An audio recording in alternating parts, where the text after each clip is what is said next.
Ladies and gentlemen, the amigos. God, these guys are loco. If you're looking for a responsible, mature podcast, this ain't it. If you're looking for a lot of drinking, random nonsense, stunts, and shenanigans, you've hit the jackpot. Hosts, Albert, Scott, and Mark.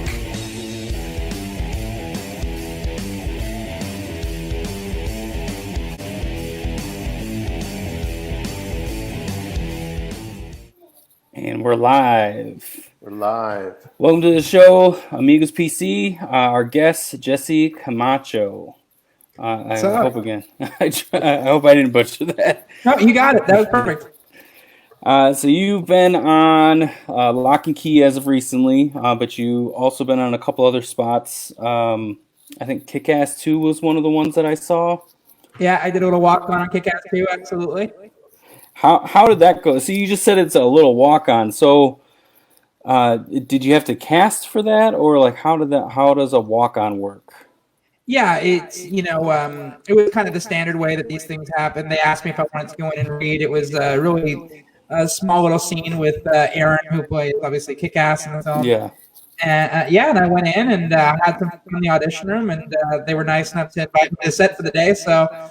I went in and did it, which was a bit of a dream come true because I was a big fan of the first film. So getting to be in that environment, even for a couple hours, was like really, really cool. And Aaron was a really, really nice guy. I'm calling him Aaron. I haven't spoken to him since like the hardware right. You guys are best friends.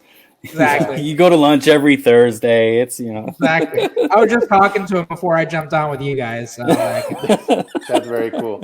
Does he wear at lunch on Thursdays? Does he have to wear the costume to hang out? Or? I mean, I let him go recently. Yeah. Because the guy he fluctuates weight for different roles, right? So he was splitting suits, and it was just no fun for anybody. So now I just make him wear it when we hang out one on one.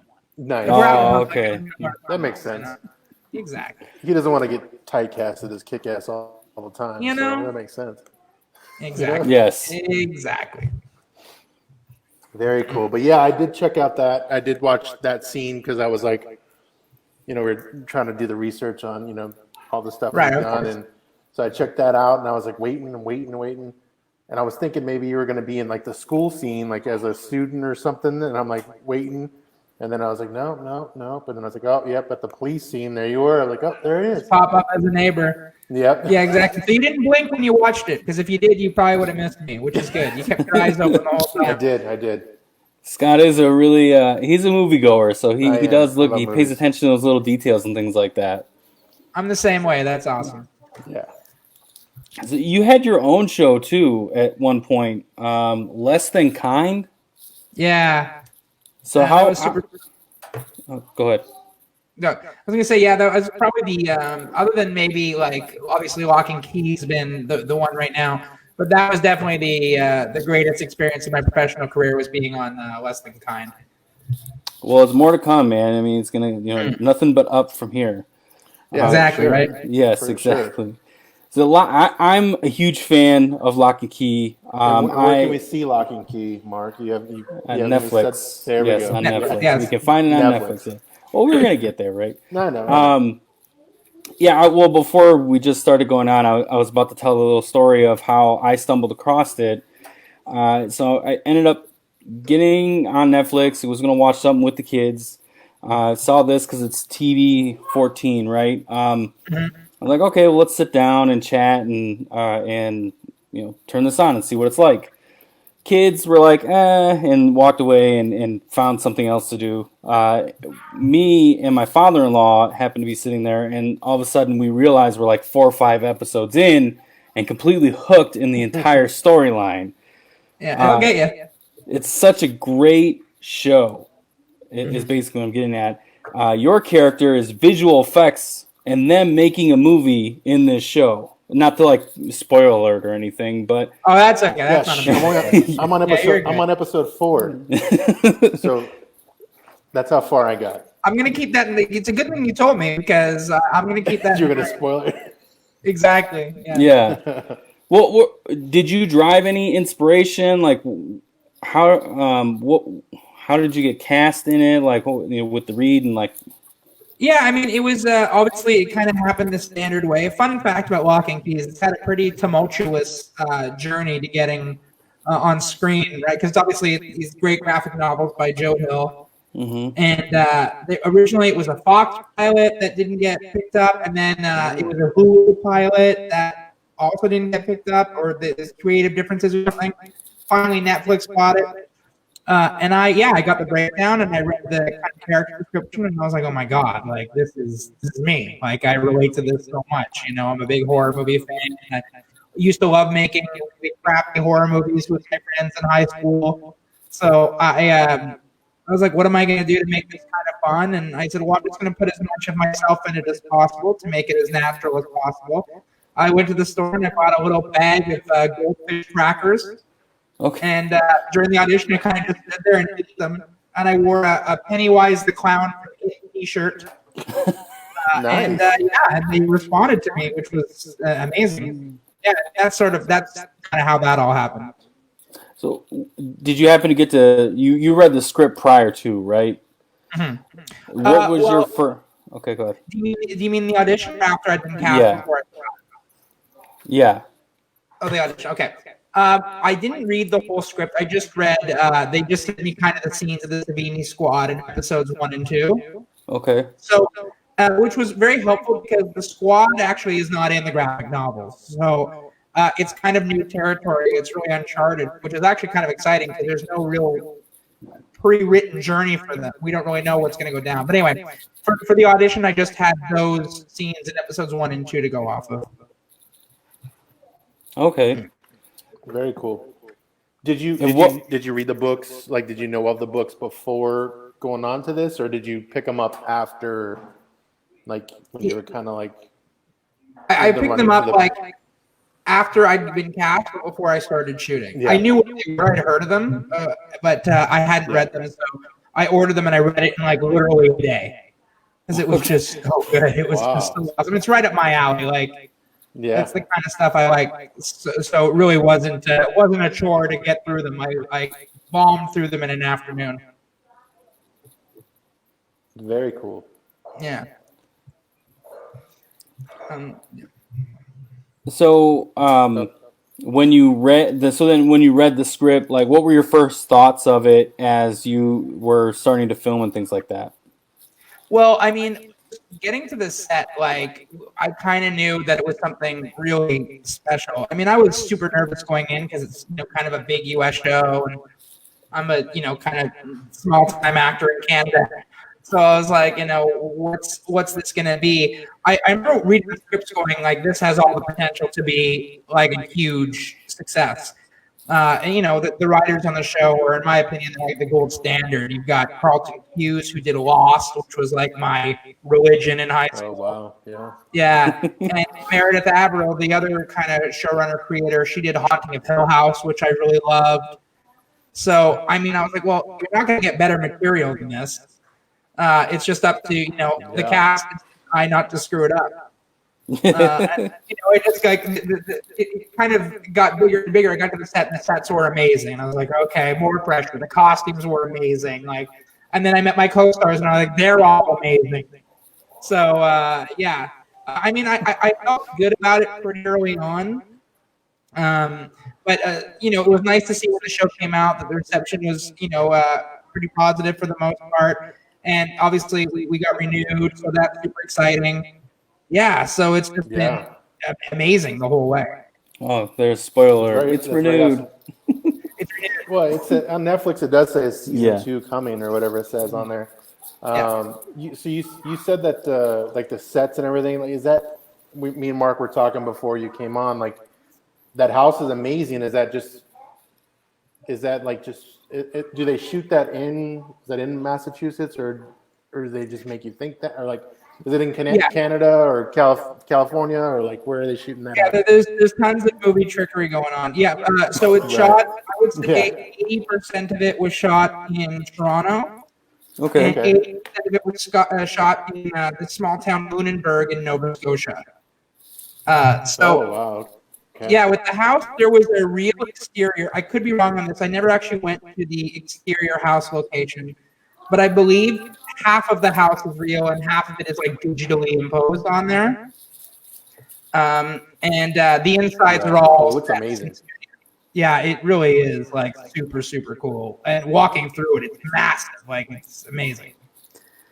Did you do any ad lib or like improv when you were filming some of the scenes with the monster, all the blood going on, things like that? Not that scene in particular because it was so technical. Like the blood had to come at a specific time, and Amelia, who plays Kinsey, has obviously got to have a pretty key traumatizing reaction to the whole thing. Yeah. As we went, like, I mean, it's hard, like you don't. The way it's written, it's like the writing of it was so strong that we never really felt like we needed to improvise. There were line changes here and there. The most improv we did is we did a fun, like, behind the scenes Savini Squad video that's on Instagram. It was like a promo thing for the show, and we did a lot of improv on that. But I mean, those guys, the writing is so good, and also with TV, it's usually a pretty tight schedule. Yeah. So you just really have a lot of time. And also, I'll say for me, I was too scared at first. I was like, I'm just gonna say what's on the page, stay out of the way, and like hopefully keep my job. But I do feel like they're so open there. I'm sure we could, and they'd be down for it. But it's, they're so good at writing the show that I don't think that we can improve on it anyway. You didn't need to, basically, with the script that you guys got. Okay, cool. Yeah. But it was, it was a joy, man. And like that group of people, we just got along. Like, I feel that you get lucky sometimes with chemistry and stuff, and we definitely did. Well, we did see a couple of your Instagram posts where, was it at the premiere where you guys had some fun? Oh, yeah. You drank a little bit too much water or something along those lines? Yeah. I can't really rat anybody else out because it was sort of all on me. You're down in LA. It's a red carpet premiere. You never know when that's going to happen again. The after party was open. So true. I cannot be held accountable for what happens in those situations. But it was fun, and it was no judgments here. Exactly. There's no regrets. It was a good night. A nice. I don't think anyone holds me accountable for whatever may have gone down. But no, it was super fun, and we were up till the wee hours, kind of just soaking it all in. And it turns out, thank God we did, because now kind of the world is kind of closed down, and I'm glad we got to make the most of it when we could. Yeah, yeah. What have you been doing during COVID since everything's been shutting down? Yeah. How's things in Canada for you guys? Well, it's funny. I'm actually in Montreal right now. That's where I was born and raised, and Montreal is like the epicenter in Canada. Got more cases here, I think, than the rest of the country. I think like it's not a huge number necessarily in comparison to France, but there's like 30,000 cases, I think, in the province of Quebec right now. So it's it's been all right. I've been crashing with my parents. They were kind enough to let me come stay here. So I've been here for the last kind of 2 months, and we've just been laying low, watching stuff, doing some reading, going for walks, but staying in, doing what they're telling us to do, and hopefully it won't be too long before this all ends. But it's been okay. I've been doing all right. Well, we live in Arizona here. We officially just opened up the other day. Nice. It's limited and they have certain restrictions on it, but the economy is back to, not back to, but we have a new norm basically. Exactly. Yeah. Yeah. I guess it's going to be a waiting game, right? To see what happens. Yeah, exactly. Has that hindered now? Because now that Lock and Key season 2 is greenlit, is that hindering anything? Or are they just like, we have a date, but we're not sure of that date, or things like that? Well, I was invited to the writers' room when I was in the States. They were nice enough to let me come in, and I know that we didn't know we were renewed at the time, but the tentative plan I thought was around now to go again. Okay. I could be wrong on that. Obviously, because of what's going on, they're talking about, I guess, the fall. It's so above my pay grade, but that is. I'm just hoping that I get invited back. No, I think. But well, you are. I would consider you one of the main characters. You're a main right? character. Yeah. Yeah, it's sort of like definitely in that upper group of friends that they make at the school. But yeah, my guess would be the fall. That's sort of the whispers I've heard, but everything's still subject to change, and it'll be when everything feels safest to go. But we are gonna go. When it's safe. Is there? Have they already? Not to. I don't know if you can even say, but have you guys finished shooting already season 2, or like you need to start shooting season 2? Oh yeah, we haven't. You haven't even started yet. Yeah, I think we would have been probably either just starting or in the midst of it now. I think that they've written it all. Again, I could be wrong, but I'm pretty sure it's all written, which is irregular for a show. Usually you're shooting it and it's still being written as you go. As far as I know, they've got the whole thing written, so it's just wow, a matter of time. Yeah. So once they get the green light, once everything's kind of calmed down, then I'm guessing you guys just knock it out. That's probably what the plan is, I would imagine. Yeah, exactly. Very cool. Now that they know what's going on, yeah. How do you normally get that type of information though? Like when you need to show up, or we're moviegoers and we watch TV all the time, but we don't know like the behind the scenes. This is behind the scenes. Is like your agent tells you, like I'm guessing maybe something like that, or it's like, hey, you need to be. Yeah, usually. I mean, it kind of evolves. I think where a show is concerned, when you've got a big cast and everyone starts becoming friends.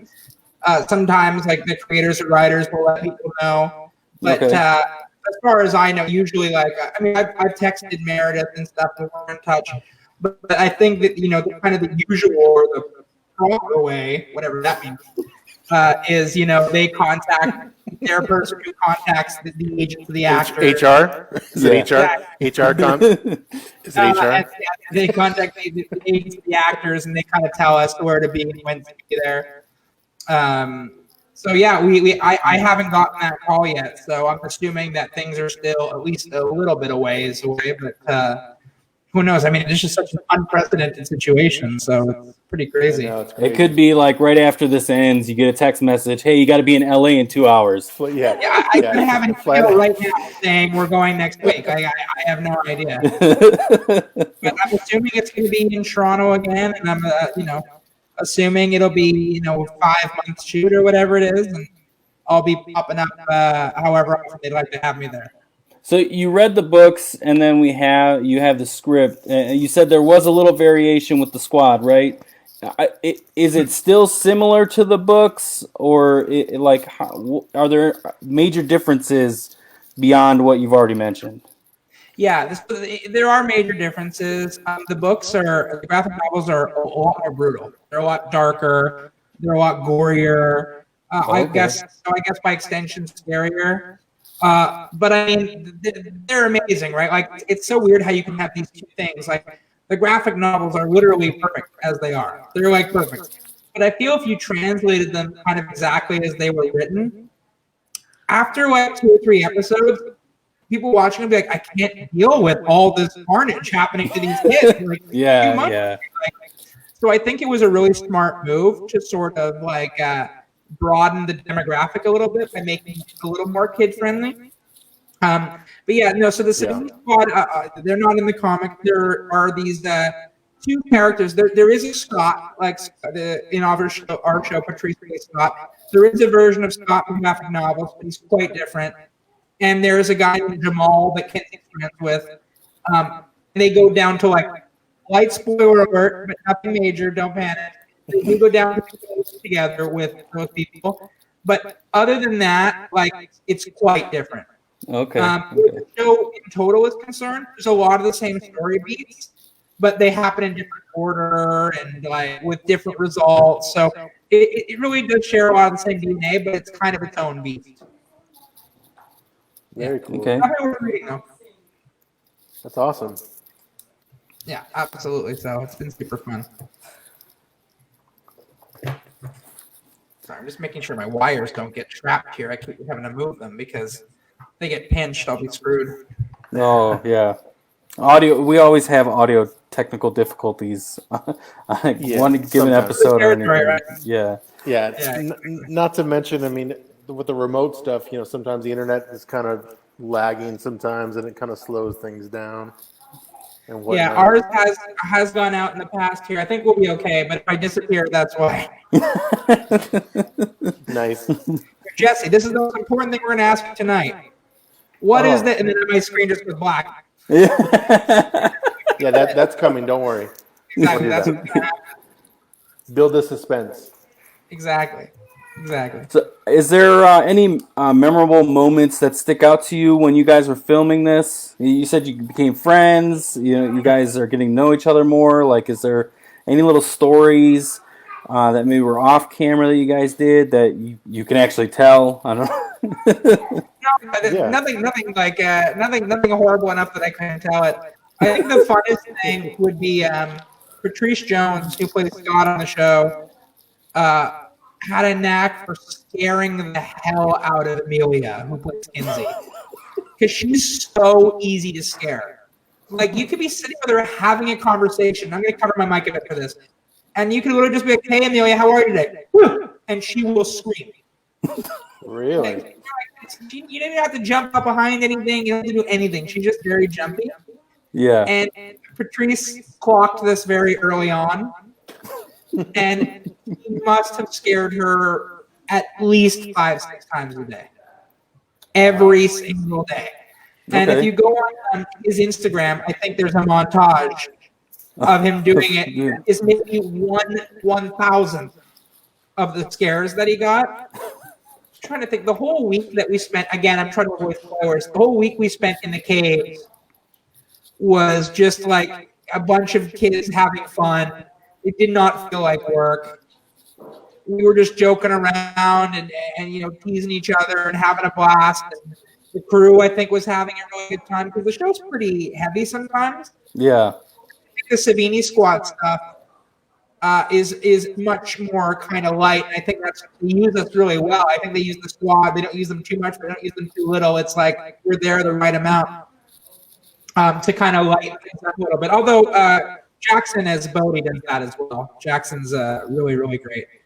I'm trying to think, like, specifically. I think it was kind of funny when a bunch of us flew to Lunenburg. Yeah, as I said, Lunenburg is a lot of the exterior stuff, like the outside of the town, the outside of the caves, the stairs going into the caves. So I flew there, and I'm a really, really bad flyer. So I took some Ativan to get on the plane. Oh, and no. then I also had a drink. So I think Patrice and Jeannie, who plays Jackie, were kind of laughing at me because I was very loopy on the plane. That was really fun. And obviously the premiere was a highlight from what I can remember. They all remember. I'm the one who indulged a little too much. But yeah, so there's too many to count. I'm trying to think if there was a specific silly moment. I just think there was kind of a bunch. Okay. That's good. Yeah. Well, it means you had fun on set. It wasn't a job, things like that. So that's awesome. That's why I think it's going to continue. I mean, right there alone, because it sounds like you guys are all having fun. So once you guys are having fun and everyone's having a great time, it's going to sell itself. So, I mean, you guys are on a good path, and it's a great show. It's a perfect story. Mm-hmm. So I think you guys are gonna have a good run at this for sure.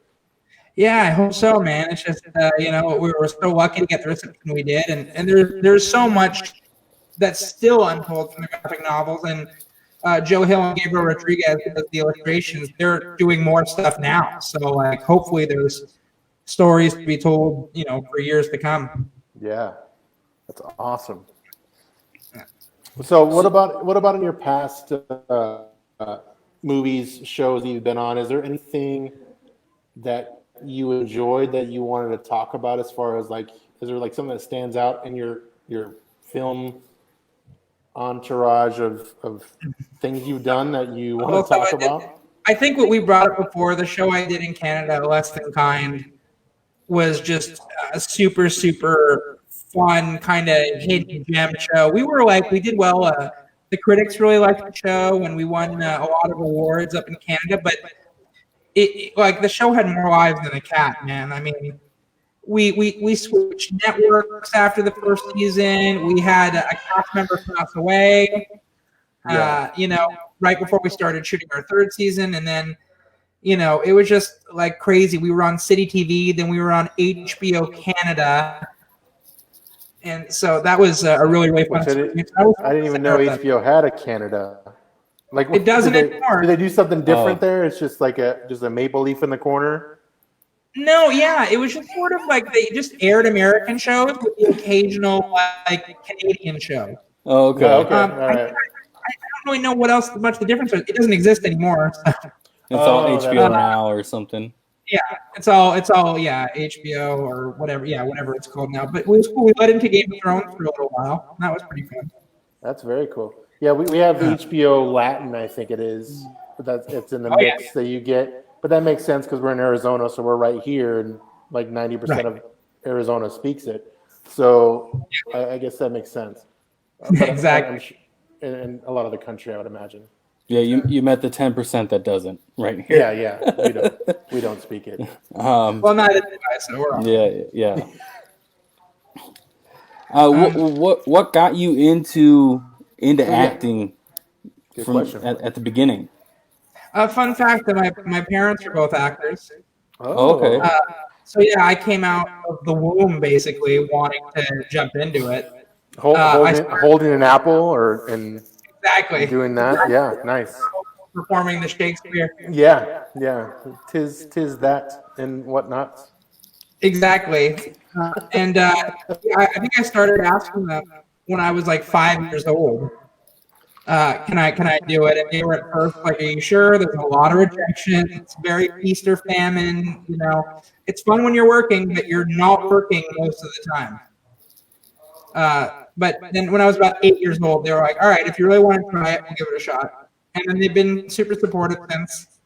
But yeah, it was really them who got me into it. And now my sister's an actress as well. So it's really become like a family dynamic. Family business. Exactly. Very cool. Once you're in, huh? Yeah. So what did you start with then? Like, was it just theater a little bit, or like?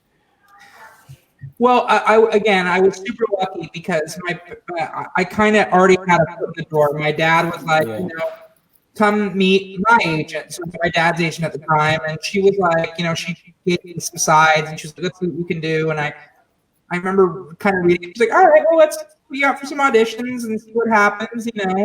I think it was more out of respect for my dad than it was anything else. Okay. I can't remember if my mom was still with that agent at the time. I'm not sure. Anyway, I was fortunate enough about a year into it to book a recurring role on this show called Tales of the Never-Ending Story, which is based on the Never-Ending Story. Okay. I played Paper Boy, which was hilarious. And I was in a couple episodes of that, and then it was just kind of bit jobs here and there, slowly building the resume. Until I started branching off on my own, then I got my own agent, and it kind of just it went from there. But no, I kind of just dove in and started auditioning to see if it was a good fit. Yeah. Well, I know that you said you feel like you had your foot in the door, but is there any tips or something you could give that someone that like a kid that's starting out and what they should do or anything like that? The do's and don'ts for the industry. Yeah, I mean it's definitely tough to get. Like I think I hear that a lot from people, and I know that I was really fortunate in that regard. But I would say the important thing to do is if you have a camera or a studio or a friend with a camera, just put it on a tripod and read a scene. Like get a scene from your favorite movie. Get a couple of them. Try to get like a comedy scene, a drama scene, maybe like a crappy scene from like a not great TV show to show you can do bad material. And just read them and edit them together. Again, this has to be a shot for you. Yeah. And then send it to agents and stuff and try to get your foot in the door that way. Because getting an agent is a big thing. Yeah. But you got to be careful because some of them aren't great and try to screw you and sign you to all these major contracts. But a shitty agent is better than no agent. So it's true. And then from there, if you're auditioning and you feel like you're doing good work, getting good feedback, don't get discouraged if you don't get the job. Keep your head down and keep doing good work, because it's so political. Like, people get jobs because they've got more followers on Instagram, because they're taller, because, usually it doesn't have to do with talent. Sometimes it does. Usually it doesn't. So that would be my thing: is keep your head down, keep going, and bust your ass to get an agent. Well, what's the saying? It's like, every no is going to lead you to that one yes. Exactly. So yeah. You're going to hear it so many times. Yeah, it's crazy. Yeah. So before COVID happened, the shows are going on. What do you do when you're not acting? Like when you're not. Not enough. No. Okay. No way. Like, I should do more. I try to write as well. But in terms of, I'm kind of a weird case. I don't have a ton of hobbies. I hang out with friends. I watch movies. I go to my buddy's bar and we hang out there. I don't really have a ton to fill out my day. That I've talked to therapists about that I just don't have a ton to do. I'm lucky. I've got a nice group of friends, but you can't be hanging out with those 24/7. Yeah. I kind of just lay low, and I try taking a lot of content, to kind of always. But yeah, other than that, I'm pretty much a simpleton. You mentioned bars there in Canada. What are some good bars that you would recommend to non-people that have been to Canada? That would be myself. Right. Tourists. Tourists. Yeah, I'm a tourist. So yeah, exactly. what would you recommend to me flying out there to have some beer in Canada? I guess it would depend on the city. If you're flying to Toronto, what are some good major? I like to go to kind of the smaller ones. I usually go where my friends work because we can hang out with them all night and sometimes get a discount. There you go. Yeah, because they know people. Smart. Yeah, exactly. Smart. My buddy works at a bar called 1602. It's literally just the address. It's 1602 Dundas West, and I've closed that bar down several times. There was a fun one called Prohibition, which is unfortunately closed because of the whole COVID thing. Oh, because of Prohibition? That's what you're going to say. I was like, oh, shit. They came back? Canada, you guys are crazy. In Montreal, there's a couple of things. There's Crescent Street, pretty famous. There's tons of bars on there. There's a couple on Hill too, and there's a couple further east of Montreal. There's a ton of great places. Very cool. What is your drink of choice when you go? Is it beer? Or is it a mixed drink? Is it a whatever goes? Water. Exactly. When I'm trying to be healthy, I put that in quote. Yeah. I do vodka soda. That's a good one. When I don't care, it's whatever has booze in it. Whatever has booze in it. Okay. Exactly. Nothing like I'm not really opposed to anything. I'll drink beer, I'll drink wine, rum and coke. I sound like an alcoholic, but No, you're good. You're good. Yeah. You're speaking to our audience, so you're fine. Yeah. We're just Most of them are just making notes right now.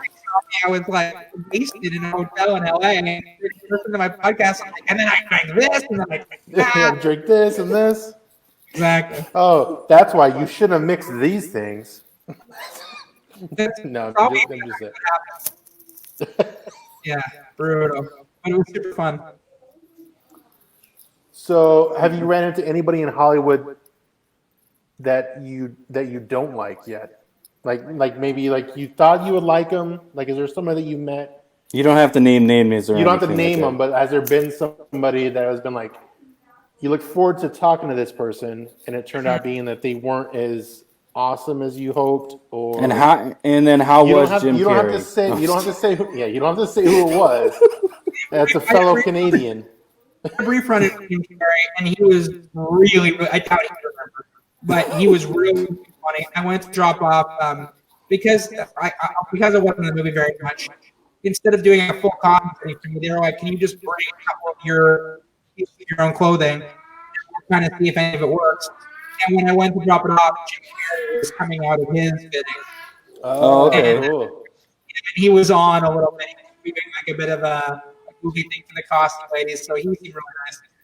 I've been lucky. I haven't really had. I'm trying to think like any run-ins. You haven't had any bad like run-ins with people who are like, no, but I know people that have. I've heard stories. I've heard stories. I won't throw anybody under the bus. No. I wouldn't ask you to do that. But that I imagine that's a thing. Like you think it's that whole thing where you want to like your hero or like your heroes, right? But then they turn out to be not as great as you'd hope. Yeah, right? I won't name names, but my buddy, a friend of mine, just worked with an actress, and I would have lost money. I would have she got back, and I was like, I want to hear all about your day. I want to hear all about this person, because I hear they're amazing, and I'm such a huge fan. And she was like, nightmare. Oh, wow. Yeah, I won't name. No. Yeah. So, and that you hear that all the time. But I've been first of all, I haven't worked with like 1,000 celebrities. I've worked with a couple. They've always been either very nice to me or just doing their own thing, not rude. Kind of, concentrating on what they were doing, that kind of thing. Right. Yeah, that's cool. Yeah. I mean, you hear those stories where they're like, oh, they let me down so much, or they're rude, or. But then again, I mean, if you're such a big star too, at some point, like, it's got to be like get out of my face kind of thing. You know what I mean? Like if it's always like on you, I'd imagine you're gonna kind of build that. I imagine over time. Oh, for sure. Yeah, you definitely like. I'm trying to think if I ever worked with something like this. I know my dad has worked with a lot more kind of famous people than I have, and. It ranges from people that are super rude to people that seem nice, but they're just not approachable because they're working on their thing, or exactly like you've said, they're kind of just going like, let me have my own space because I don't have my own space in real life. To super, super generous. My dad, I can say this one because everyone was super cool. If you guys have ever seen X-Men: Days of Future Past, yeah. My dad played President Nixon in that movie. Oh, what? Really? Yeah. He looked very familiar. Yeah. So so I got to go visit that set, and I got to at one point I was sitting in the cast chairs. With Fassbender and Fassbender was there, Nicholas Hoult, James McAvoy, Jennifer Lawrence, Peter Dinklage. Yeah, that's a pretty good cast there. Yeah, and they were all super nice, super friendly, super kind. Like my dad was shooting, and I was sitting in his cast chair with all these people, and I'm just a stranger that they're being like, "Hey man, you want anything?" Like I'm gonna get a bottle of water. Do you want one? Are you good? Like having conversations. Being like, Jess, what do you think? And I was like, yeah. So that was a pleasant experience. Those people were all really, really nice. So you got really cool. Starstruck when you were there. That was gonna be one of my questions, to see if you got starstruck with anybody. Yeah. Other than that, have you been? That's a good question. Other than that, have you been starstruck in a situation? For me, starstruck kind of works. That was a really overwhelming circumstance because there was so many of them, and we were in such close proximity. Yeah. Usually, for me, how it works with getting starstruck is I'll see the person, and for like the first 10 seconds, I'm like, oh my god, and then it kind of just wears off, right? Because they're still just standing there, and it's like. It changes from person to person. That was, again, a really weird one because I was on the set of like an X-Men movie that my dad was in. And they were all sitting in wardrobe. Jennifer Lawrence was in her Mystique garb. And so it was really crazy. I'm trying to think. So like I've run into people at like I have a funny story I can tell actually. And I can name names in it because I'm the one. Oh, yes. Here we go. Okay. So when I was doing that show, Less Than Kind, after the first season, there's a big film festival in Canada, the Toronto International Film Festival. It's I think the second biggest film festival in the world. Okay. After Con. And I thought, because I was so young and ignorant, despite my parents telling me this was not the case, I thought like, oh, I'm on a show now, so I could just go to the Toronto Film Festival and walk in whatever party I want, even though the show hadn't aired and no one knew what it was. That's just how dumb I was. I was like, oh, I'll just show up and I'll be like, hi, yeah, I'm on Left Behind. And Access Hollywood's going to let me in their party. This is what I was thinking. So, like, I literally trained to Toronto. I booked myself a hotel room. my buddy Ben, who played my older brother on the show. I mean, I'm really dumb on the story. Ben was older than me. He should have known better. He flew in from Vancouver. So we're sitting in this hotel room, like, all right, like, let's put on our suits. We're all excited. I'm like, all right, what's the first stop? I'm like, I don't know. Where's the party? We don't know. Toronto, it's a huge city.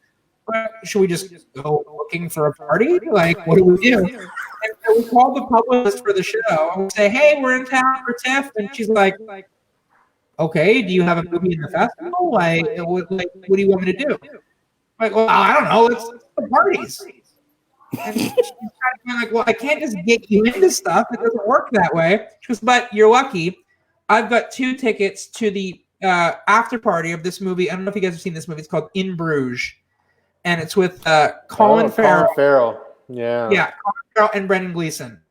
It's a good movie. She goes, yes, it's a very good movie. And she goes, I can't get you into the screening, but do you want to come to the green carpet after party? It wasn't a red carpet because they're Irish, and it was a very kind of a fun thing. So we're like, oh my God, here we go. Well, let's go. So, we did some free drinking at the hotel. I think I was maybe 19, 20 at the time, which in Canada, the drinking age is 18 or 19, depending on what province you're in. Okay. You guys are so much of a better country sometimes. Sometimes. 21 is a long way to wait. Anyway. Yeah. So I get to this party, and I'm, God, I promise I'm not an alcoholic, but I'm pretty well off at this point. I really need to take a leak. And I'm in the middle of this party. And I go, all right, well, where's the bathroom? And for some reason, this bar, I wish I remember the name of the bar in Toronto, there was one toilet. There was a men's room and a women's room, but they were each one toilet. There wasn't urinals. It was one toilet seat and a sink. And very progressive. Very progressive. Yeah, this is 10 years ago. Maybe they've changed. Yeah, that's what I mean. Maybe they knew things were coming. Yeah, exactly. But there was a long line for the bathroom. And I was like, man, I don't know if I can wait. Like, I really got to go. And I'm kind of looking around the bar, and I'm really I'm pretty drunk. And I'm like, well, do I just go in the corner? Like, I can't leave. I don't have my pass to get back in, and they're not going to let me back in. I came all this way to be here. So I kind of grab a glass from the bar, and I'm like, maybe I'll go in the corner and go in the glass and then just dump it in the toilet when I finally get there, which is pretty disgusting. So I kind of grab this glass, and I'm standing there trying to figure out my next move. And the publicist comes up to me, and she goes, hey, Jess, I just wanted to introduce you to Colin and Brendan, who just got here. And okay. So when you need to go so bad that if you take your mind off of it for a second, it's going to happen. No. While I shook Colin Farrell's hand, literally, I completely wet myself. Like 100%, not like a little bit, like emptied my bladder. Luckily, it was dark, and I had dark jeans on. Yeah, nice.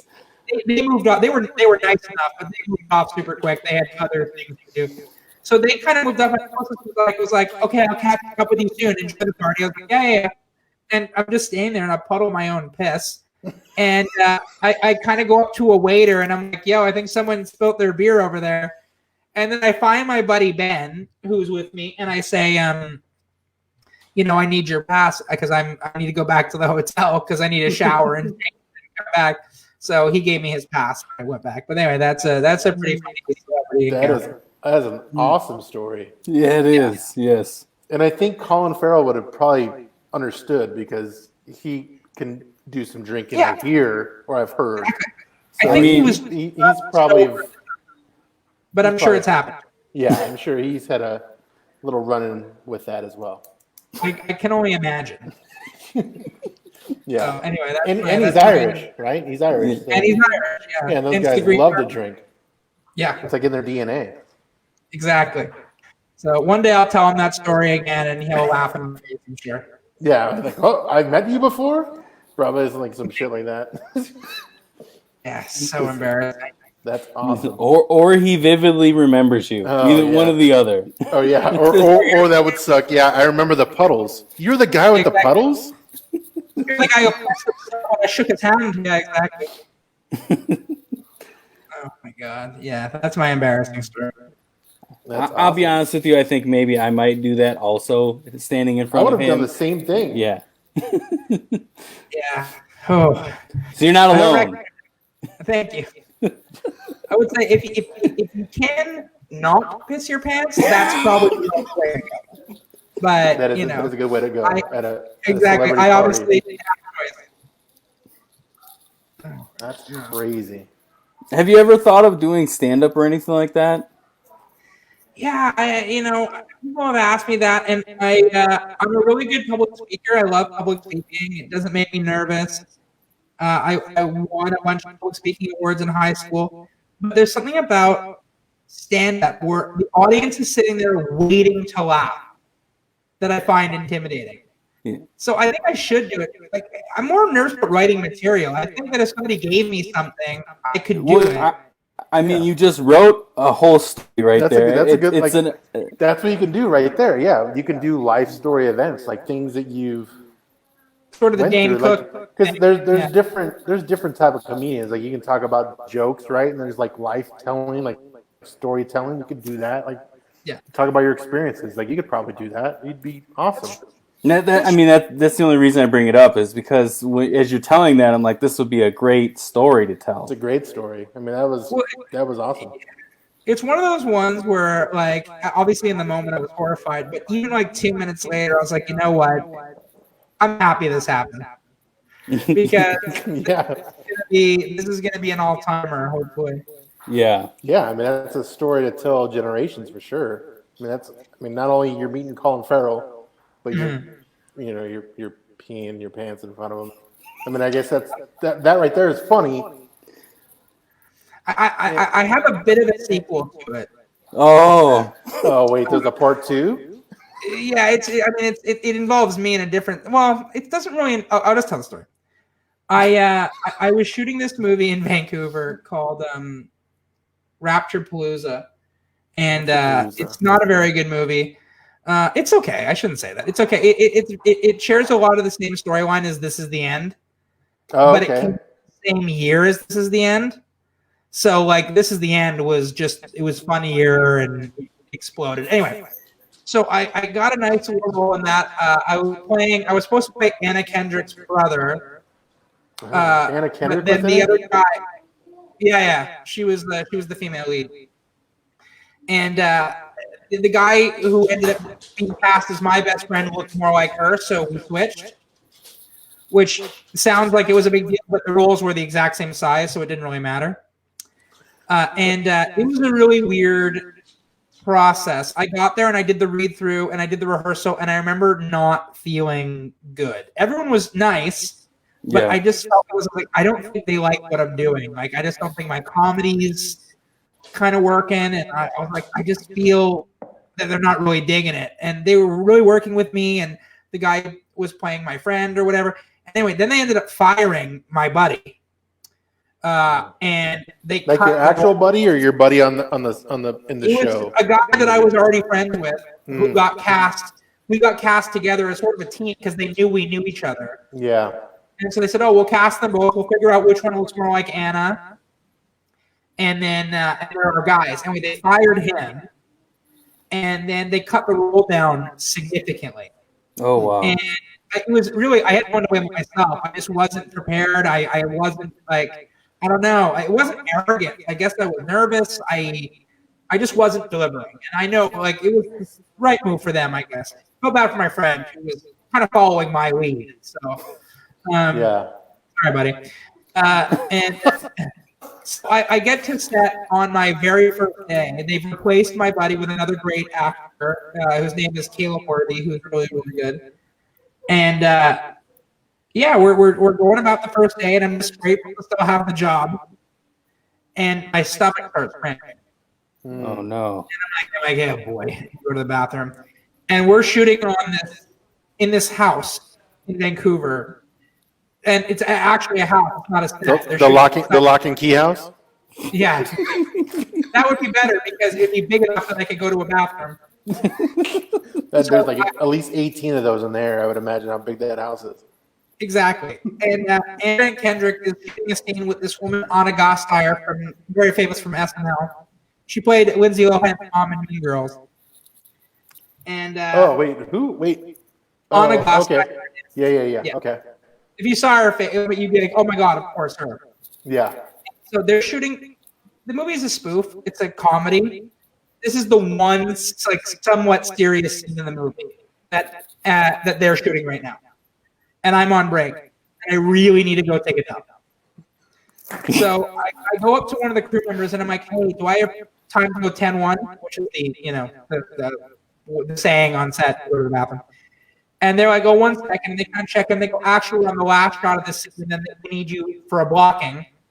So can you just sit tight?" I'm like, I don't think you understand. Like, I need to go to the bathroom. Like, it's gonna happen. And they go, "Well, you can't. It's a live set. If you flush the toilet, the sound is gonna pick up on it." Oh no. Oh. So I'm like, "All right, well, is there a trailer nearby, or can I go back to base camp?" And they go, "Well, it's a 10-minute drive to base camp. They're gonna be ready for you in 10 minutes. Just sit tight. It's gonna be quick." And I'm like, "It's not gonna happen." So I kind of sneak off, and I find my way to the bathroom, and I go in, and I do what I need to do, and I'm waiting to flush. I'm trying to hear if they're filming, like, or I'm hoping to wait to cut so that I don't ruin a take. So I peek out the door, and I can't hear anything. So I just take a guess, and I flush. Of course, I hear a commotion upstairs. Like, "Oh, who flushed the toilet?" Like, "Cut. Okay, we can't use that one." Oh no. I hear them like, "Who's in the bathroom?" And I'm like, "Yeah, boy." And the way that this house was organized was the bathroom was like the last door down a hallway. There was nowhere to go. And there was like a stair. I'm trying to remember. It's like, this is 10 years ago now. There's like a staircase coming down, so I had nowhere to run. And I hear them, like, they're going to be coming down. So you plan an escape. That's awesome. So Or you tried to plan an escape. The smart thing that I did was I left the bathroom door open. Yeah. And I could see them coming down the stairs. And I was so bad. I went into the shower bathtub, lay down, and close the curtain. Oh, smart. And just stay there like this, like, Yeah. holding my breath. And I heard like a crew member come into the bathroom. Luckily, I guess he wasn't expecting someone to be so immature to hide in the tub that he kind of just looked and saw the room was empty and left. And like, a couple minutes later, I got up and I snuck out again, and I managed to get away. I think the person that I asked to go to the bathroom, I think they figured it out, but they didn't say anything. Smart. Anyway, like an hour later, I was because he was on the hook too, though. I mean, he told you go ahead, right? Well, so it's like he asked me to wait. Oh, so and so like a little while later, after we walked that next scene, I was sitting with Caleb, who played my buddy in the movie. This guy, John Francis Daly, who was great. He was in Freaks and Geeks and a bunch of stuff. And then Anna Kendrick, and we're all kind of sitting and talking. And Anna's talking about how she likes being back in Vancouver. She shot the Twilight movies here, and all this stuff. And she loves the crew, and she was being really complimentary. And then she goes, there's sometimes things are weird. Like she goes, somebody flushed the toilet in the middle of our scene before. Like that's sort of a move. And I just looked at her and I was like, that's terrible. I mean, I don't know who would do that. Who would do that? Awful. That's awful. So that's my awesome. other kind of story. I've got a lot of, for some reason, I'm always shitting and pissing with celebrities. It's terrible. It's because it's something to do. You know what? That's how you're more down to earth with us, Jesse. I guess. Yeah. You are a normal walker among humanity. Maybe. I don't know. It was scary, man. Lying in that tub. That was like you're gonna be taken. Like, was Liam Neeson like outside of the door? Like that's how I figured that. That could have been a different, like a Canadian version. Yeah, of Taken. I don't know what I would have done. And the reason I was so scared was if that had happened like on the set of Less Than Kind. I mean, I wouldn't have been rude about it, but I would have come out and been like, guys, I'm really sorry I had to go. And they'd be like, it's okay, don't worry, it's fine. but because I barely hung on to the job, it was like a big Hollywood movie. I just I took the gamble, but I don't know what I would. Your days were numbered. You felt so that's. If they had opened the curtain and saw me, I don't know what I would have said. Like I don't know what would happen. You woke up. No. You know what you should have said? You should have been like, that wasn't me. The guy just left. I was thinking Exactly. Exactly. The guy just left. I was just laying here. Exactly. Or just panic and look at them and be like, "Can I get some privacy, Yeah. please?" I'm trying to take a nap. That flush woke me too. Exactly. Whoa, that was so weird. Yeah, it was bad. Like it felt like a scene out of a movie. It was just crazy. I was so scared. Man. See, that should have been in the movie because then we would have remembered the movie. Exactly. Like, yeah, drag, man.